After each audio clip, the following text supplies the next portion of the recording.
اسلام آباد کو اویل کر سکتے ہیں، لیکن اس کے لیے بھی ہمیں لاہور جانا پڑے گا۔ پنجاب لاہور ہائی کورٹ ہی ہے، پنجاب کے الیکشن ہے، دوسری جانب خیبر پختونخوا پشاور جانا پڑے گا۔ اس لیے انہوں نے کہا جی کہ سپریم کورٹ کا ہی اختیار ہے، اور پہلے بھی یہ مقدمہ سن چکے ہیں۔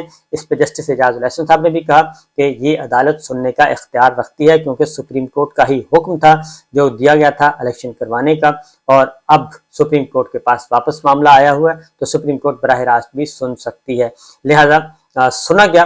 اور اس طریقے سے جسٹس جمال خان مندوخیل صاحب کا جو اعتراض تھا وہ ویلڈ نہیں رہا۔ پھر چیف جسٹس عمر عطا بندیال صاحب نے بھی کچھ سوالات کیے، اور انہوں نے کہا کہ اہم سوال یہ ہے کہ کیا صدر مملکت کی طرف سے تاریخ جب دے دی جائے الیکشن کے لیے تو کیا الیکشن کمیشن از خود اس تاریخ کو تبدیل کر سکتا ہے؟ یہ ایک اہم سوال تھا۔ اور دوسرا یہ سوال بھی زیر بحث آیا کہ کیونکہ فنڈز کی کمی کی وجہ سے الیکشن پوسٹ پون کیے گئے ہیں۔ اس پہ بیرسٹر علی ظفر صاحب نے کہا کہ اگر ایک دفعہ یہ بات مان لی گئی تو پھر ہر حکومت جو ہے وہ یہ جواز بنائے گی کہ جناب فنڈز نہیں ہیں لہذا الیکشن نہیں ہو سکتے، اور یہ ایک سلسلہ چل پڑے گا طویل دورانیے کا۔ تو یہ ایک بہت اس کو روکنے کی ضرورت ہے، لہذا یہ آرگومنٹس ہوئے۔ اور اس کے بعد کچھ آرگومنٹس مزید جو ہوئے، جسٹس جمال خان مندوخیل صاحب نے کہا کہ عدالتی فیصلے پر عمل درآمد کے لیے آپ ہائی کورٹ کیوں نہیں گئے؟ ہماری استدعا ہے کہ آئین پر عمل کیا جائے، بیرسٹر علی ظفر صاحب نے کہا، اور سپریم کورٹ اپنے احکامات کی تضحیق کے لیے بھی حکم صادر کر سکتی ہے، اور تعمیل کے لیے سپریم کورٹ کے فیصلہ پر الیکشن کمیشن نے عمل نہیں کیا تو آپ ہائی کورٹ کیوں نہیں گئے؟ جسٹس جمال خان مندوخیل صاحب نے کہا، انہوں نے کہا کہ اسلام آباد ہائی کورٹ بھی جا سکتے ہیں، لیکن ہمارے لیے داد رسی کا فورم جو ہے وہ سپریم کورٹ آف پاکستان ہی ہے، اور اس لیے ہم یہاں پہ آئے ہیں اور سپریم کورٹ کے حکم پر ہم عمل درآمد چاہتے ہیں، اور اس لیے میں یہاں پہ آیا ہوں۔ آپ کی گزارشات سے ایک بات نکالی ہے، چیف جسٹس صاحب نے کہا کہ صدر مملکت کی طرف سے جب تاریخ دے دی جائے تو کیا الیکشن کمیشن از خود اس کو تبدیل کر سکتا ہے یا نہیں کر سکتا؟ ماضی کے واقعات بھی ہیں جب الیکشن کمیشن نے انتخابات کی تاریخ تبدیل کی۔ ایک تو 1988 میں کی گئی تھی جب 17 اگست 1988 کا حادثہ ہوا تھا، C-130 ہماری فوجی قیادت جو ہے وہ دہشت گردی کا شکار ہوئی تھی۔ دوسرا ہوا تھا محترمہ بے نظیر بھٹو جب شہید ہوئی تھیں، اس وقت ہوا تھا 1988 کا واقعہ ہے، اور ایک 2007 کا واقعہ ہے۔ تو یہ دونوں چیزیں ہیں آئی تھیں، یہ زیر بحث آئی ہیں۔ الیکشن کمیشن کے پاس شیڈول تبدیل کرنے کا اختیار ہے، چیف جسٹس صاحب نے کہا ہے کہ وہ الیکشن شیڈول تبدیل کر سکتا ہے، لیکن کیا انتخابات کو اتنے لمبے عرصے کے لیے التوا میں رکھا جا سکتا ہے؟ کیونکہ اس وقت سپریم کورٹ الیکشن کمیشن نے 8 اکتوبر تک چھلانگ لگا لی ہے نا، 6 مہینے کے لیے یکدم کر دیا۔ تو وہی سوال چیف جسٹس صاحب نے کہا، تو کیا 6 مہینے تک یا طویل عرصے تک بھی انتخابات کو التوا میں ڈالا جا سکتا ہے؟ اور پھر اگر ایسا ہے جبکہ عدالتی فیصلے پر عمل درآمد کا معاملہ صرف ایک پہلو ہے، بہت سے دیگر پہلو بھی ہیں۔ اور دوسرا یہ بھی کہا گیا کہ محترمہ بے نظیر بھٹو کی جب شہادت ہوئی تھی تو صرف 40 دن کے لیے انتخابی عمل جو ہے وہ روکا گیا تھا، انتخابی تاریخ کو بڑھایا گیا تھا، اور بے نظیر بھٹو کی شہادت پر انتخابی تاریخ کو کسی نے چیلنج بھی نہیں کیا تھا، اس لیے بھی کسی کو اعتراض نہیں تھا۔ تو یہ بنیادی حقوق کا معاملہ ہے بیسیکلی۔ انہوں نے کہا کہ سپریم کورٹ آف لا بھی ہے، اور اس لیے صوبے کے عوام کے بنیادی حقوق ہیں۔ کیا آئین میں نگراں حکومت کی مدت بھی ہے؟ اگلا سوال پیدا ہوتا ہے کہ اگر الیکشن ڈیلے ہوتے ہیں تو نگراں حکومت آگے جائے گی تو اس کی بھی مدت ہے۔ کیا صدر مملکت نے 30 اپریل کی جو تاریخ دی وہ 90 روز کے بعد کی دی؟ جسٹس جمال خان مندوخیل نے کہا۔ تو الیکشن کمیشن نے عدالتی فیصلے پر عمل کر کے 3 تاریخیں بھیجی تھیں، جسٹس اعجاز الاحسن صاحب نے کہا۔ اس کے بعد صدر مملکت نے 30 اپریل کی تاریخ دی، جسٹس اعجاز الاحسن صاحب نے بتایا عدالت میں اپنے ساتھی ججز کو۔ تاریخ کے بعد الیکشن کمیشن نے شیڈول کا اعلان کیا، اور شیڈول کا اعلان ظاہر ہو چکا ہے۔ تو یہ سب کچھ ہونے کے بعد سپریم کورٹ آف پاکستان نے نوٹس بھی جاری کر دیے تعمیل کے لیے، لیکن جو کوشچنز ہیں، اہم سوالات، وہ میں آپ کے سامنے رکھ دیتا ہوں کہ کیا الیکشن کمیشن نے مشاورت کے بعد خود ہی موقف بدل لیا؟ جسٹس اعجاز الاحسن صاحب نے سوال اٹھایا ہے، کیا آرٹیکل 254 جو ہے وہ غلط اقدام کی توثیق نہیں کر دیتا؟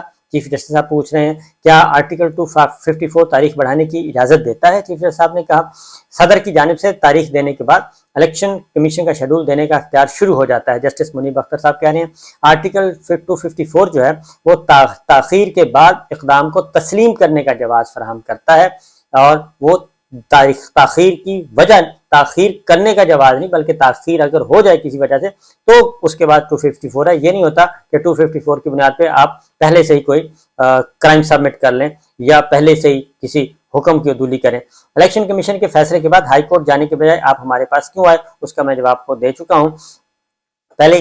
تو ایک اور چیز بھی چیف جسٹس صاحب نے جی کچھ سوالات اٹھائے ہیں، بڑے امپورٹنٹ ہیں، سننے والے ہیں۔ چیف جسٹس صاحب نے کہا کہ سپریم کورٹ نے تحریک انصاف اور حکومت سے یقین دہانی طلب کر لی ہے۔ نمبر 1 یہ کہ انتہائی افسوسناک صورتحال ہے کہ تمام فریقین دست و گریبان ہیں اور تحریک انصاف اور حکومت یقین دہانی کرائے کہ شفاف انتخابات چاہتے ہیں یا نہیں، اور ہم ہوا میں کوئی فیصلہ نہیں کر سکتے جب تک تمام فریقین راضی نہ ہوں۔ آئین کی تشریح حکومتیں بنانے یا حکومتیں گرانے کے لیے نہیں ہوتی، آئین کی تشریح کا مقصد عوام کے لیے آسانیاں پیدا کرنے کے لیے ہے۔ الیکشن کمیشن صرف ایک آئینی ادارہ ہے۔ الیکشن کی تاریخ کو بڑھا دیا گیا تو یہ 254 کے تحت کیا 254 کے تحت اس کو کور فراہم کرتا ہے یا نہیں کرتا، اور دوسرا یہ کہ عدالتی فیصلے میں کم از کم تاخیر پر تاریخ دینے کا کہا گیا تھا۔ جسٹس اعجاز الحسن صاحب نے جو ہم سوال اٹھایا اور کہ کم سے کم تاخیر کا کہا تھا، اور صدر مملکت نے عدالتی فیصلہ پڑھ کر تاریخ دی۔ جسٹس اعجاز الحسن صاحب کہہ رہے ہیں سپریم کورٹ نے الیکشن کو حکم دیا ایسی تاریخ تجویز کریں جس میں کم از کم تاخیر ہو۔ جسٹس منیب اختر صاحب نے اس کی تائید کر رہے ہیں جسٹس اعجاز الحسن صاحب کی، اور سپریم کورٹ کا پیراگراف 14 بڑا واضح ہے۔ جسٹس منیب اختر صاحب نے کہا ملک اس وقت بحران کا شکار ہے، علی ظفر صاحب کہہ رہے ہیں، اور انتخابات ہمارے گورننس سسٹم کو چلانے کے لیے اہم ہے۔ آرٹیکل 218 انتخابات کے شفاف انتخابات کی بات کرتا ہے۔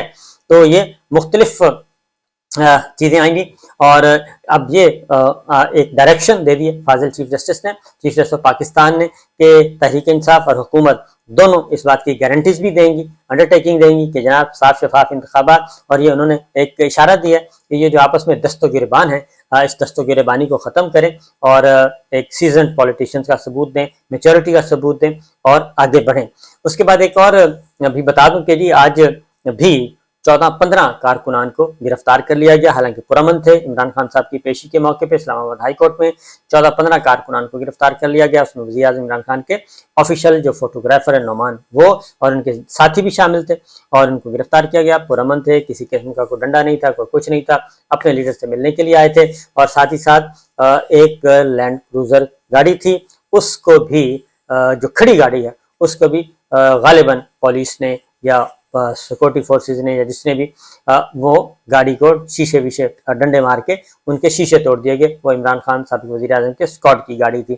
تو یہ بھی ہوا ہے، آج پرامن ماحول تھا، سب کچھ اور سیکورٹی دی گئی تھی، لیکن فاضل چیف جسٹس عامر فاروق صاحب نے اس پہ کہا کہ جناب سابق وزیر اعظم کی سیکورٹی بنتی ہے، اور اس لیے اگر آپ سیکورٹی نہیں دیں گے تو پھر وہ کارکنان لانے میں اپنے ساتھ حق بجانب ہوں گے، کیونکہ انہیں سیکورٹی چاہیے۔ اور پاکستان کی سیاسی تاریخ کافی تلخ ہے، تلخیوں سے بھری ہوئی ہے۔ دو وزرائے اعظم جو ہیں وہ سابق جو ہیں وہ قتل ہو چکے ہیں، شہید ہو چکے ہیں، اور ایک پہ حملہ ہو چکا ہے، ایک گورنر قتل ہو گیا تھا، تو یہ سب کچھ ہو چکا ہے۔ اس لیے فاضل چیف جسٹس عامر فاروق صاحب نے نوٹس جاری کیے ہیں، اور رانا ثناء اللہ صاحب کی بات کا سختی سے نوٹس لیا گیا ہے کہ ایک ایگزیکٹو اتھارٹی کو یہ بات زیب نہیں دیتی اس طرح کی نامناسب گفتگو کرے۔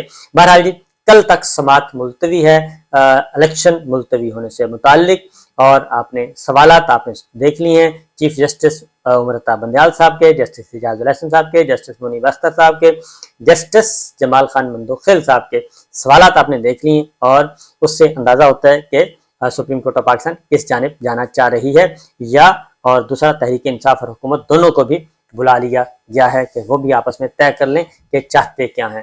اجازت دیجیے، اللہ حافظ۔